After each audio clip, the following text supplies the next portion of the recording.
But first and foremost, one of those things I said, Bruno leaves. And look,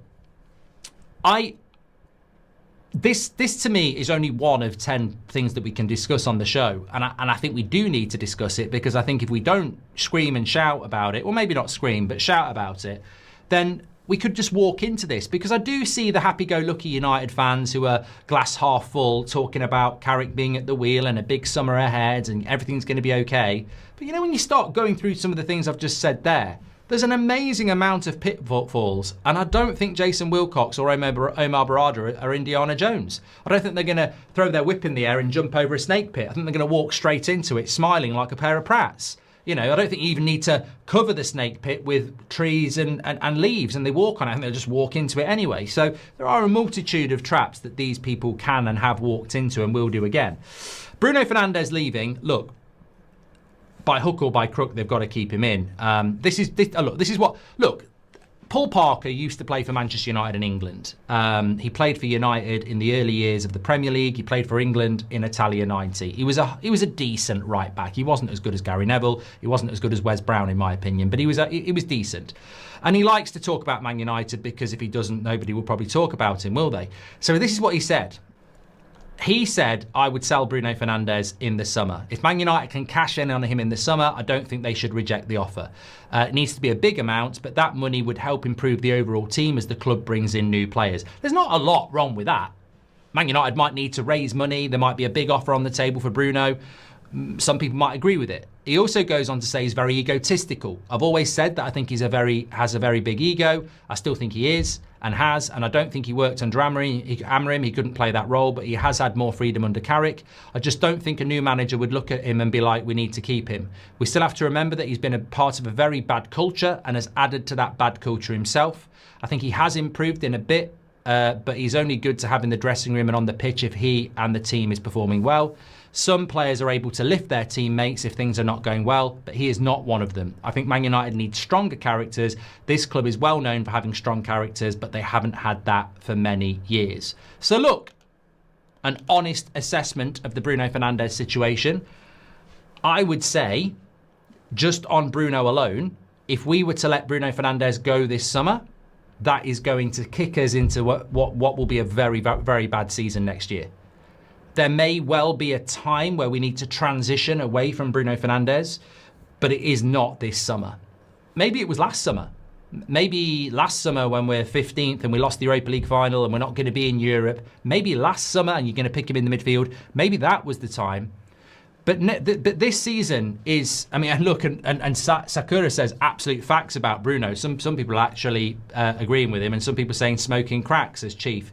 But I think that, like, Rome's never built in a day, and there are times to remove people like Bruno Fernandes, and there are times not to. And this is not the summer to do it.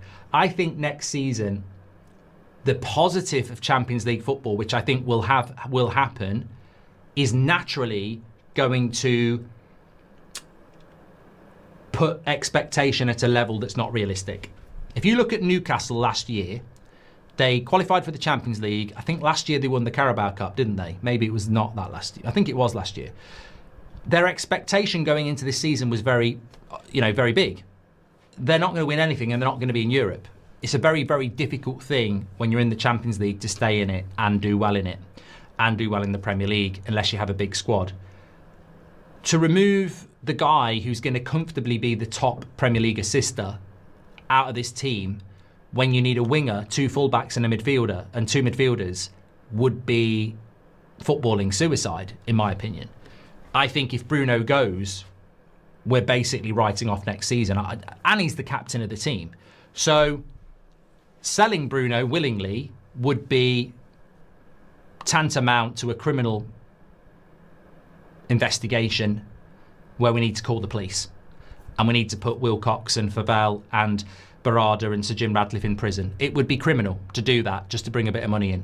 It is not the summer for Bruno Fernandes to go, in my opinion. And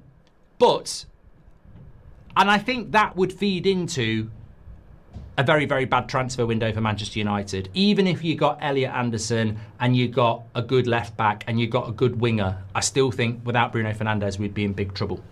Do you think having a bad summer can put us in the same position as Spurs, says Tyler? I mean, I don't think... Louis says, fuck me, Mark, always on the negatives, be happy. Yeah, and you've got an Arsenal kit as your Avi, so fuck off. This is the United stand. Rex says, this is my first message ever here from Maine. Why do you never go on with Ben Jacobs anymore? I notice you only ask him hard questions. Beth does not. I mean, Rex, I mean, look, you haven't caught me out there. I don't know why I went, Beth just does the Ben Jacobs interview because it's a 2 o'clock show. And I think she does a very good job with it. And I can't do everything. Bruno can be inconsistent, but he's not the biggest problem we have, says Mike. For me, it's midfield is a huge issue. No decent fullbacks is another, says Mike. You were the leader of the Bruno out movement. Why before he was anywhere near the midfield? Definition of a flip-flop, says Default. Do I need to defend that, or does anybody else want to defend that? Because I get a little bit tired of this, mate. You're on the wrong platform. I think you need to get onto X, where bullshit and lies gets you retweets. I don't know what you're talking about, the leader of the Bruno out movement. The only Bruno movement I've ever been a leader of was getting him to the club, mate. Go back to when we were going to sign him in the January, then go back 6 months before and watch my weekly videos of why Bruno Fernandes is the key to Manchester United. And then come back and apologise and say, that's the best bit of scouting I've seen from a fan ever. Because no one was even talking about Bruno Fernandes that summer until I was. Absolutely said that this guy will change Manchester United. And lo and behold, he has.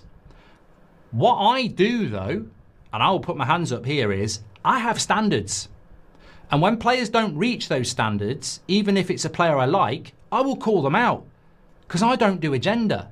I used to really rate Luke Shaw. Now I'd sell him for a packet of crisps. I don't care. Because I think he's let the club down and I don't think he's very good anymore. But there was a time when I thought he was world class. So I'm allowed to change my opinions, mate.